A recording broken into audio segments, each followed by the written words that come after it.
This week we're going to tackle a Tiki thrift flip. Welcome to Dust and Wonder Adventures. I'm ML.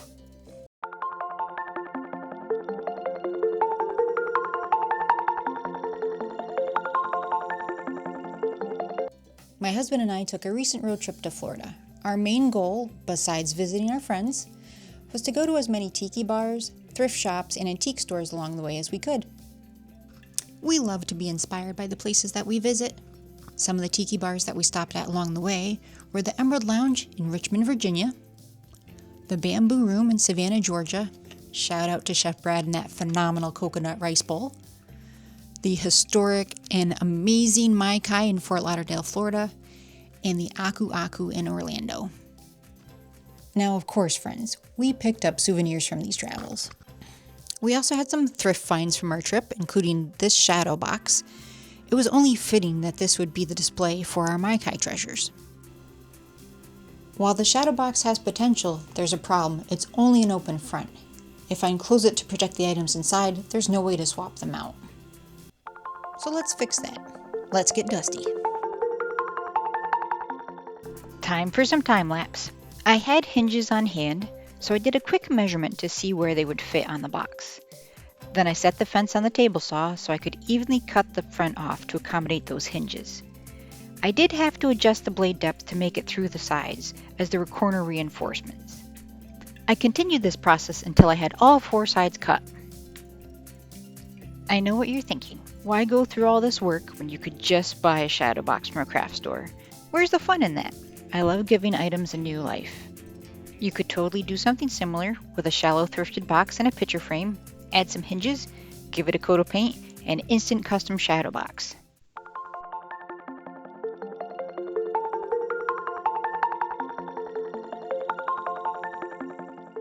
Once we were able to safely free our hummingbird friend from the garage, I measured the inner front so I could fit some rabbit wire. I measured the wire, and using some heavy-duty snips, I cut the wire to the appropriate size. Gloves were handy here, as the cut edges were sharp. And this was a bit unwieldy. The wire wanted to curl up, so I had to weigh it down to make it more manageable.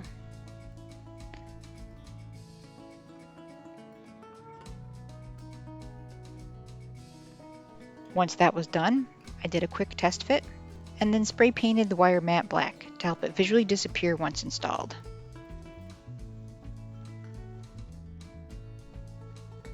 Putting it back together, I aligned the top and made some marks where the hinges would go. I marked all the screw holes.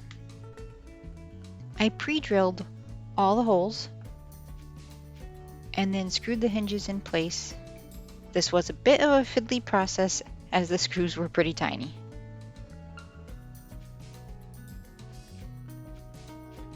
Happily, all my measurements worked out and this was able to open and close freely.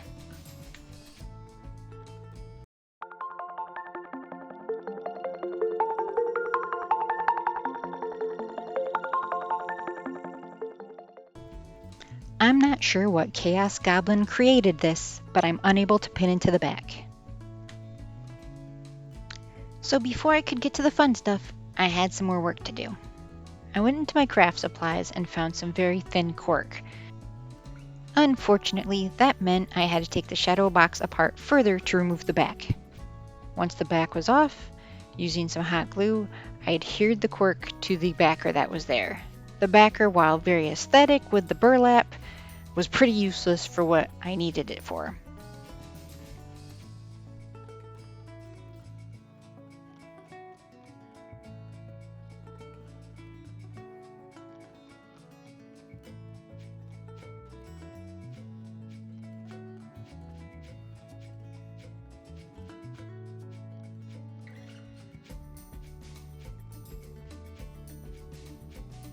Finally, the fun stuff. We spent some time laying out the items until every item fit nicely. The tricky part? How do we secure these fragile treasures without poking holes? 3D printing to the rescue. I found printable photo corners and hooks that we can tack into the Shadowbox. The corners cradle each piece like a picture frame, while the hooks add flexibility for oddly shaped items. No damage, just secure storage. and easy to rearrange if we want a new display in the future. Links to the printables are in the description below.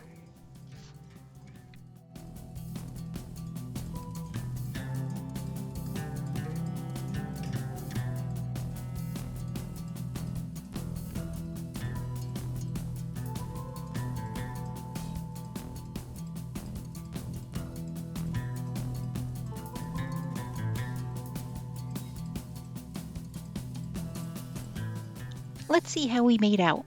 It's time for the reveal.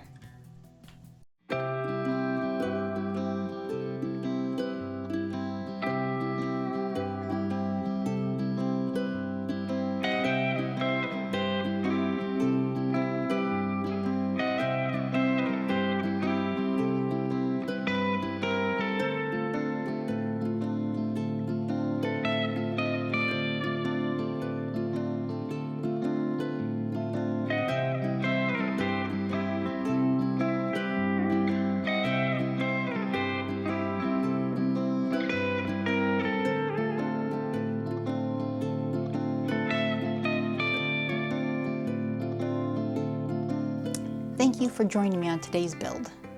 Let me know in the comments below, how do you use thrifted finds to create unique displays for your favorite items? If you love DIY, crafting, thrifting, or Tiki, you're in the right place. Please like, share, and subscribe. I've got thrift adventures, Halloween projects, and more Tiki bar builds coming soon. Thanks for joining. Go out and craft your adventure.